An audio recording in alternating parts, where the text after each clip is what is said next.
Hariati dalam Ginanjar 2007 menyatakan bahwa spiritual quotient adalah penjabaran dari gerakan tawaf spiritual yang menjelaskan tentang bagaimana meletakkan aktivitas manusia agar mampu mengikuti pola-pola atau etika alam semesta.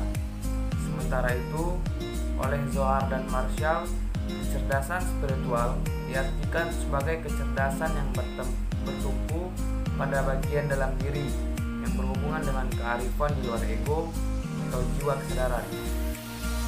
Gambaran atau ciri-ciri orang yang memiliki kecerdasan spiritual SQ tinggi menurut Zohar dan Marshall tahun 2007. Yang pertama, kemampuan bersikap fleksibel. Yang kedua, tingkat kesadaran tinggi. Yang ketiga, kemampuan mengadaptasi dan memanfaatkan penderitaan. Yang keempat, kemampuan menghadapi dan melampaui rasa sakit.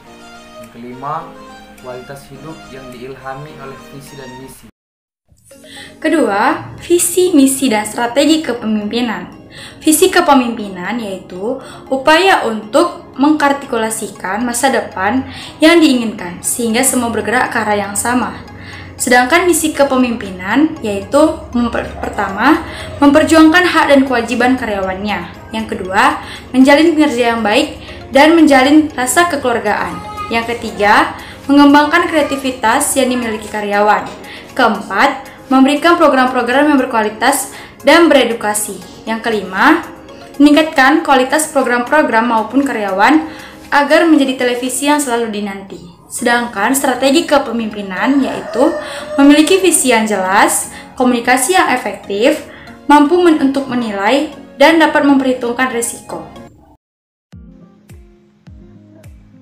Analisis diri adalah suatu proses yang dilakukan secara sadar untuk meneliti diri sendiri.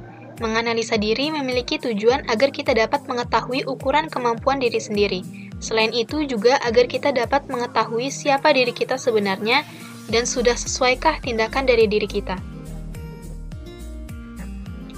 Analisis lingkungan yaitu peran analisis yang berorientasi pada kebijakan manajemen tingkat atas dan bertujuan untuk memperbaiki kinerja organisasi dengan memberikan informasi bagi manajemen tingkat atas tentang kecenderungan utama yang muncul dalam lingkungan.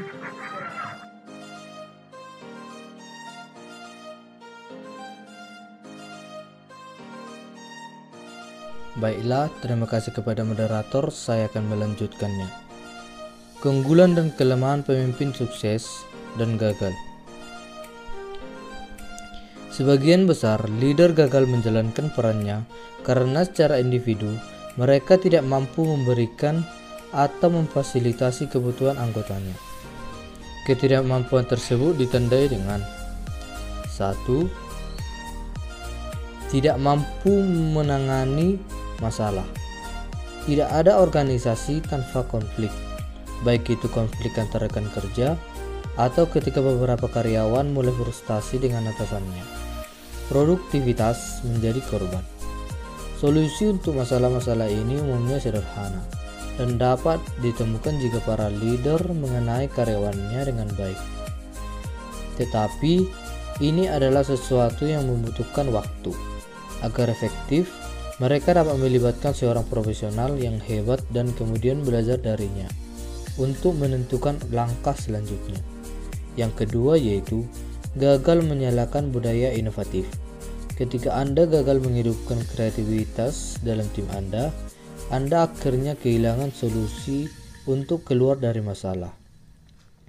Anda akan melihat proyek Anda gagal dan semua tim frustasi karena tidak berhasil mencapai rencana yang inovatif. Permasalahan ini bisa menyebabkan tim akan tergantung pada Anda. Setiap kali ini terjadi, Anda perlu tahu bahwa satu-satunya cara untuk menciptakan budaya inovatif adalah selalu memberikan dukungan kepada karyawan Anda, terlebih ketika mereka gagal. Hargai apapun upaya yang telah mereka investasikan dan selalu ingat bahwa inovasi tidak pernah terjadi dalam waktu sekejap, melainkan selalu membutuhkan waktu.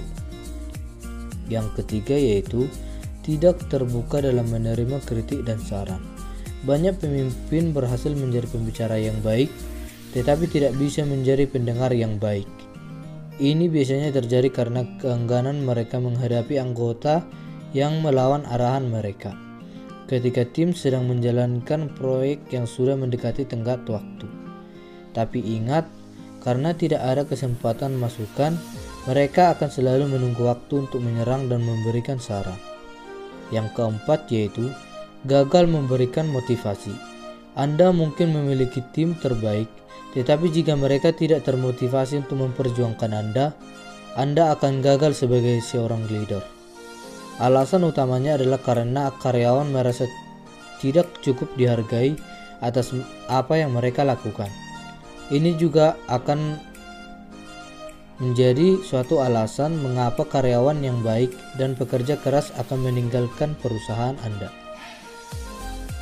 Siapa yang ingin tetap bekerja keras jika mereka tidak dihargai untuk apa yang mereka lakukan?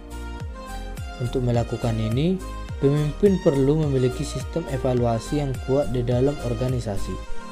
Ini akan membantu mereka mengetahui siapa karyawan yang paling berbakat dan pekerja keras dan siapa yang tidak. Mereka juga harus menginvestasikan waktu untuk memahami berbagai tipe kepribadian di dalam timnya. Sekian dari saya kembalikan kepada moderator.